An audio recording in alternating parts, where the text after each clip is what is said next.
I am ready! GMA Weather. Serbisyong totoo ng GMA News. Good morning, Susan. Good morning, Mantani. Naku, ano ba ang asahan nating panahon dito sa Metro Manila? Kasi mamayang gabi, meron pa din dito sa Circle, may Thanksgiving. Pero syempre, di ba, maghapon tayo may susubaybayan eh. Yes, Susan. At actually, mga kapuso, Susan, maulap at mataas ang tsansa ng ulan din sa Metro Manila sa araw na ito ng inaugurasyon ng ating bagong Pangulo at pangalawang Pangulo. Sa rainfall forecast nga ng Metro Weather, Susan, makikita na sa umaga pa lamang, lalo na late morning, meron ka ng kulay dilaw at kulay green. Ibig sabihin yan, may posibilidad na kalagad ng pagulan sa malaking bahagi ng Metro Manila hanggang sa hapon na yan o sa gabi. Pero yun ang ano natin sa umaga, medyo mahina yung ulan, pero pagdating ng hapon at gabi, nandun yung malalakas na thunderstorm.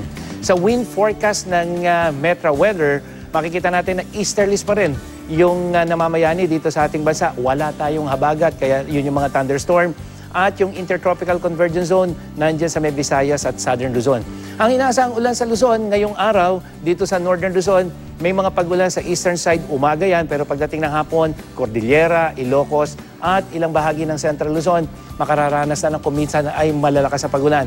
Dito sa Southern Luzon, Bicol Region, may Maropa at Calabarzon, maghapon na may chance ng ulan. Diyan sa may Palawan, posible yung malalakas na ulan pagdating ng hapon. Sa Visayas, medyo maaliwala sa umaga, pero pagdating ng hapon, halos buong Visayas at malalakas dyan sa may Panay Island, Negros at ilang bahagi ng Samar. Samantalang sa Mindanao, sa umaga, bahagyang mahihina yung ulan, halos maaliwalas, pero pagdating ng hapon, Sulu Archipelago, dyan sa may Zamboanga Peninsula, hanggang dyan sa may Northern Mindanao at dyan sa may eastern side, makararanas ng mga pag-ulan. At yan ang latest mula sa GMA Weather. Ako po si Nathaniel Cruz, magplano para sigurado. I am ready. Serbisyong totoo ng GMA News. Maraming salamat, Mang Tani.